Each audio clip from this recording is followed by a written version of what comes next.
Alors dans cette partie, on va étudier les variations de la fonction carré sur R. Donc on va procéder exactement comme on a fait pour étudier les variations des fonctions affines, à savoir on va se donner un x1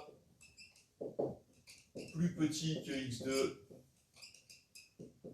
dans R, et on va chercher à comparer f de x1 avec f de x2. Autrement dit, on va calculer f de x2 moins f de x1. Donc on applique exactement la même procédure que pour les fonctions affines. Alors f de x, c'est x au carré. Donc f de x2, ça va être x2 au carré, moins f de x1, c'est-à-dire x1 au carré. Et nous, il nous faut le signe de cette expression. On a vu dans la partie précédente que pour obtenir un signe, c'est bien si on a un produit. Il se trouve que x2 au carré moins x1 au carré, ça se factorise, c'est une identité remarquable. Et donc, ça va nous faire x2 moins x1 plus x1, facteur de x2 moins x1. Et donc, il nous faut le signe de ce produit. Alors, le signe de ce produit, si on regarde, eh bien, ce facteur-là, x2 moins x1, de toute façon, lui, il est toujours positif, puisque x1 est plus petit que x2.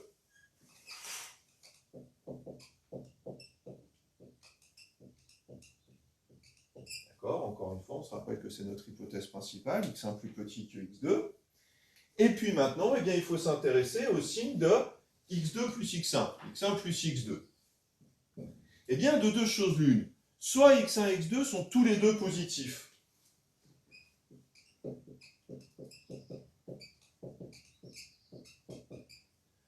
Alors, x1 plus x2, lui, il sera positif. Il sera positif.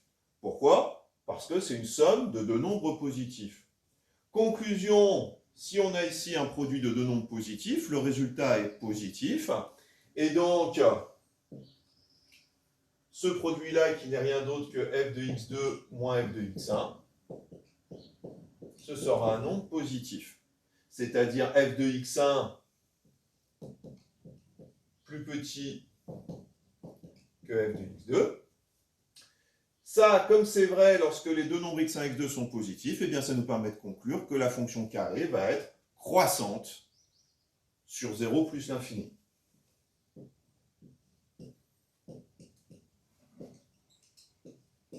Pour les nombres positifs. De la même façon, maintenant, si x1 et x2 sont tous les deux négatifs, eh bien la somme des deux va être négative. Conclusion, f de x2 moins f de x1, c'est le produit d'un négatif par un positif, ce sera négatif. Conclusion, f de x1 sera plus grand que f de x2, et f sera décroissante sur, du coup, moins l'infini 0. On en déduit donc le tableau de variation de la fonction carré sur R.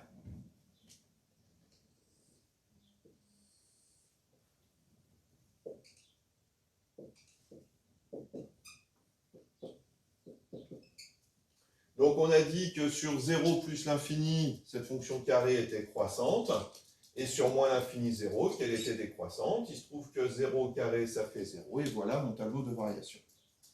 Alors ça, c'est extrêmement utile, parce que ça va nous permettre de comparer les carrés de deux nombres qui ont le même signe, c'est-à-dire de comparer les carrés de deux nombres positifs ou comparer les carrés de deux nombres négatifs.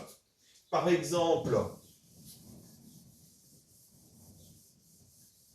si je veux comparer sans calculatrice, 1,3 au carré et 2,7 au carré. Bon. L'idée, c'est de dire la chose suivante. Il se trouve que 1,3, il est plus petit que 2,7, et ces deux nombres-là sont tous les deux positifs. Autrement dit, si je regarde ici, si je schématise sur mon tableau de variation, qu'est-ce qu'on va obtenir? On va obtenir 1,3 qui est plus petit que 2,7. Et comme ma fonction carré est croissante sur 0 plus l'infini, eh bien 1,3 au carré sera plus petit que 2,7 au carré.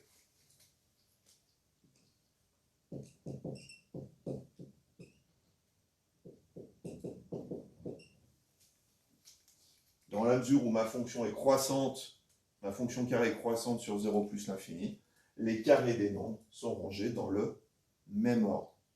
Par contre, si maintenant je veux comparer moins 4,5 au carré avec moins 2,3 au carré, eh bien ce coup-ci, moins 4,5 est plus petit que moins 2,3 et ces deux nombres sont négatifs. Or, sur moins l'infini 0, la fonction carrée, elle est décroissante. Si je schématise ici pour bien comprendre, je vais avoir moins 4,5, moins 2,3. Et comme la fonction carrée est décroissante sur l'intervalle moins l'infini 0, eh bien, vous voyez, le carré de moins 4,5 sera plus grand que le carré de moins 2,3, c'est-à-dire moins 4,5 au carré sera plus grand que moins 2,3 au carré. La fonction étant décroissante, l'ordre va être changé, va être renversé. C'est vraiment tout le truc avec les variations de fonction. Une fonction croissante, elle conserve l'ordre. Une fonction décroissante, elle va changer l'ordre entre les nombres de départ et leurs images. De la même façon que ce qu'on a fait pour les fonctions affines et la fonction carrée, on va étudier maintenant les variations de la fonction inverse sur moins l'infini 0, union de 0 plus l'infini. Rappelez-vous, la fonction inverse n'est pas définie en 0, on ne peut pas calculer l'inverse de 0. Alors pour faire ce travail, eh bien, comme d'habitude, on va se donner deux nombres x1 plus petits que x2 et on va les prendre non nuls ici. Et puis on va calculer donc f de x2 moins f de x1. Alors f de x c'est 1 sur x, maintenant on commence à avoir l'habitude. Donc ça fait 1 sur x2 moins f de x1, 1 sur x1. Encore une fois, il nous faut le signe de cette expression. Alors ici c'est une différence, le signe n'est pas évident. Par contre, ce qu'on peut faire là-dedans, c'est tout mettre au même dénominateur. Quand on soustrait deux fractions, on peut les mettre au même dénominateur. Ça nous fait quoi? Eh bien, le dénominateur commun, ça va être x1 fois x2. Ensuite, pour obtenir x1 fois x2, ici, il faut que je multiplie en haut et en bas par x1. Et puis ici, il faut que je multiplie en haut et en bas par x2. On a presque terminé. Étudions le signe maintenant de cette expression. Alors, pour étudier le signe de cette expression, on va distinguer deux cas. Soit x1 et x2 sont tous les deux positifs, soit ils sont tous les deux négatifs. En tout cas, dans tous les cas, x1 moins x2, lui, je vous laisse réfléchir 30 secondes quel va être son signe, peu importe le signe de x1 et x2 d'ailleurs. Vous avez trouvé? C'est négatif. Pourquoi c'est négatif? Parce que x1 est plus petit que x2. Donc x1 moins x2, lui, va être négatif. Si c'est le plus petit en premier dans la différence, le résultat est négatif. Alors maintenant, si x1 et x2 sont tous les deux strictement positifs, qu'est-ce qui se passe? Eh bien, le dénominateur ici, x1, x2, lui va être positif.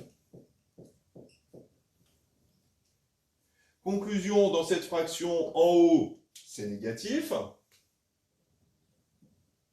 En bas, c'est positif. Le quotient sera négatif. Conclusion, f de x2 moins f de x1 est négatif, c'est-à-dire f de x1 plus grand que f de x2. Si la différence est négative, c'est que c'est le deuxième qui est le plus grand. Conclusion, f est décroissante sur l'intervalle 0 plus l'infini. Si on regarde maintenant sur moins l'infini 0, c'est-à-dire si on prend x1 strictement négatif et x2 strictement négatif, eh bien on a toujours x1 et x2 strictement positifs, puisque le produit de deux nombres négatifs, c'est un nombre positif. Conclusion, là, ça ne change strictement rien. Le quotient est toujours négatif, c'est-à-dire qu'on a toujours f de x1 plus grand que f de x2, et donc ma fonction f est décroissante aussi sur moins l'infini 0. On peut donc maintenant faire le tableau de variation de la fonction inverse.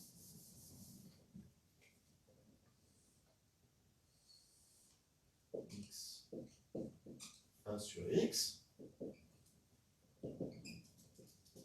Alors la première chose à laquelle il faut faire attention, c'est que la fonction inverse donc n'est pas définie en 0.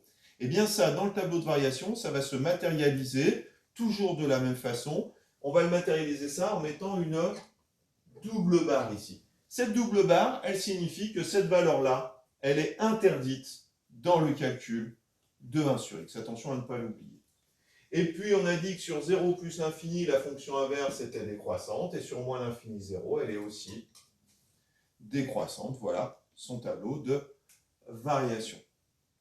Alors de la même façon que tout à l'heure, on peut se servir de ça pour faire des comparaisons. Alors attention que quand on veut comparer l'inverse de deux nombres, il faut que ces deux nombres soient du même signe, soit qu'ils soient tous les deux positifs, soit qu'ils soient tous les deux négatifs. Alors par exemple, si je veux comparer 1/3 et 1/7, donc l'inverse de 3 et l'inverse de 7, eh bien il se trouve que 3, il est plus petit que 7 et que ces deux nombres sont bien tous les deux positifs. Si je schématise, je vais avoir 3 par là, je vais avoir 7 par là. Ma fonction inverse étant décroissante, eh bien l'inverse de 3 sera plus grand que l'inverse de 7.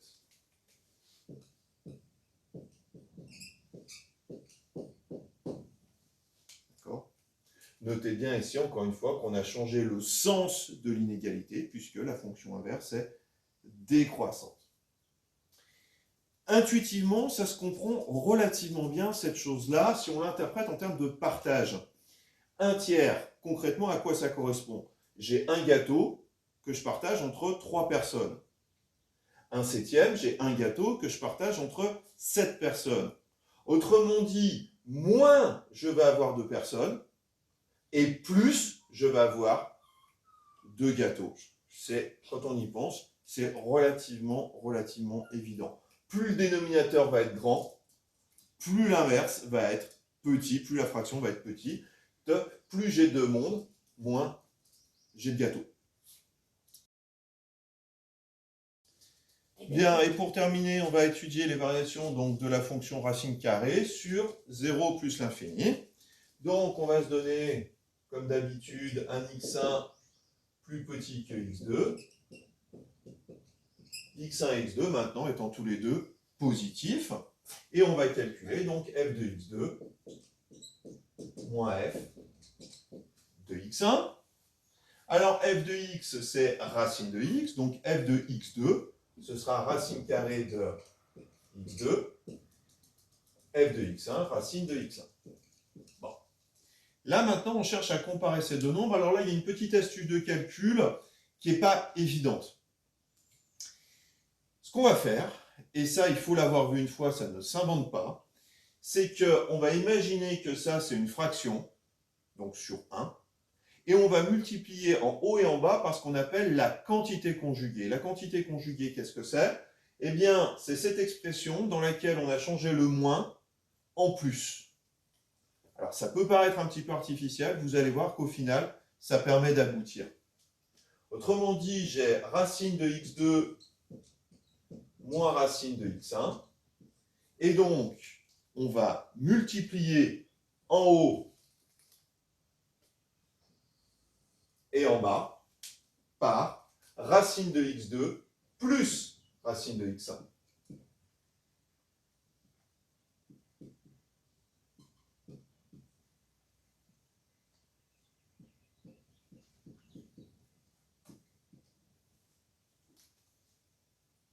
Donc là, il y a vraiment une petite astuce de calcul qu'il faut travailler. Quel est l'intérêt d'avoir fait ça? Eh bien, regardons maintenant en haut. racine de x2 moins racine de x1 fois racine de x2 plus racine de x1. On reconnaît une identité remarquable, a plus b fois a moins b. Et donc en haut, eh bien, on peut dire que c'est racine de x2 au carré moins racine de x1 au carré. D'accord? A plus b fois a moins b, c'est a au carré moins b au carré. Le dénominateur, lui, je ne le change pas. Racine de x2 plus racine de x1. Racine de x2 au carré, par définition du carré, ça vaut exactement x2. De la même façon, racine de x1 au carré, par définition de la racine carrée, ça vaut exactement x1.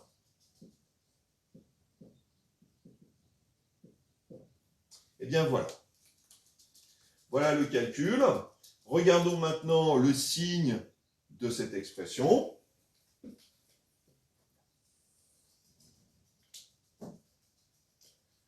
Alors mon numérateur x2 moins x1, lui de toute façon il est positif. Pourquoi il est positif? Parce que x1 est plus petit que x2, comme d'habitude. Mon dénominateur, maintenant, regardons, j'ai racine de x2 plus racine de x1. L'avantage d'avoir fait cette opération, c'est que maintenant, là, j'avais un moins entre mes racines, et là, maintenant, j'ai un plus. Or, racine de x1 et racine de x2, c'est deux nombres qui sont tous les deux positifs, par définition de la racine carrée, et quand on ajoute deux nombres positifs, la somme est positive. Autrement dit, racine de x2 plus racine de x1, c'est positif. Conclusion. Dans mon quotient ici, j'ai un quotient de deux nombres positifs. Le quotient est positif, c'est-à-dire f de x2 moins f de x1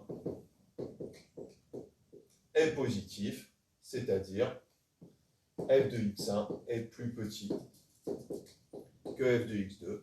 Conclusion, ma fonction f est bien croissante sur 0 plus l'infini.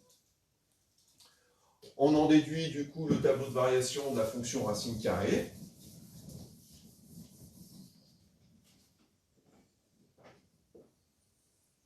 X, racine carrée de x, 0 plus l'infini. On a une fonction donc qui est croissante et qui en 0 vaut 0. Ça nous permet de calculer, de comparer des racines carrées de deux nombres.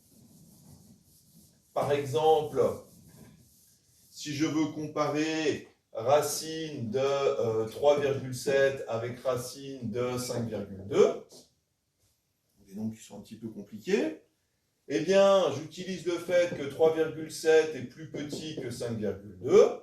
Bien sûr, ces deux nombres sont positifs pour qu'on puisse calculer la racine carrée. Si je schématise ici sur mon tableau de variation, qu'est-ce que j'obtiens? Eh bien, je vais avoir 3,7, donc à gauche de 5,2. Ma fonction racine carrée étant croissante, la racine carrée de 3,7 est plus petite que la racine carrée de 5,2.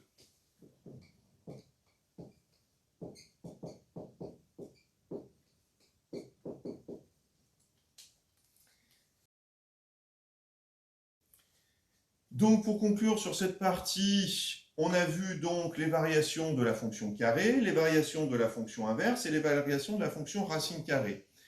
On a vu leur tableau de variation et on l'a démontré. On a fait le calcul qui permet de justifier que ces fonctions-là ont bien les variations que je vous ai données. Ces démonstrations, elles sont à connaître. C'est-à-dire que les trois calculs que je vous ai faits dans cette vidéo, il faut savoir les refaire. Ils ne sont pas évidents. Si vous avez un petit peu du mal, reprenez la partie précédente, la vidéo précédente sur les variations des fonctions affines. C'est le même problème, c'est simplement qu'à la fin, quand on calcule f de x2 moins f de x1, eh bien, il y a quelques petites bidouilles algébriques, des factorisations pour la fonction carrée, une factorisation a carré moins b carré, une mise sous le même dénominateur pour la fonction inverse, et puis la plus difficile, c'est la fonction racine carrée, où là, il y a cette petite astuce qu'on multiplie par ce qu'on appelle la quantité conjuguée, racine de x2 plus racine de x1. Pour conclure. Donc, essayez de bien comprendre déjà l'idée de ces calculs. Pourquoi est-ce qu'on calcule f de x2 moins f de x1?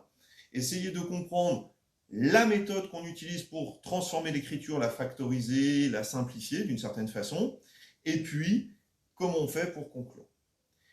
Et puis, les variations de ces fonctions-là, elles sont à connaître très très bien, c'est-à-dire connaître absolument par cœur leur tableau de variation.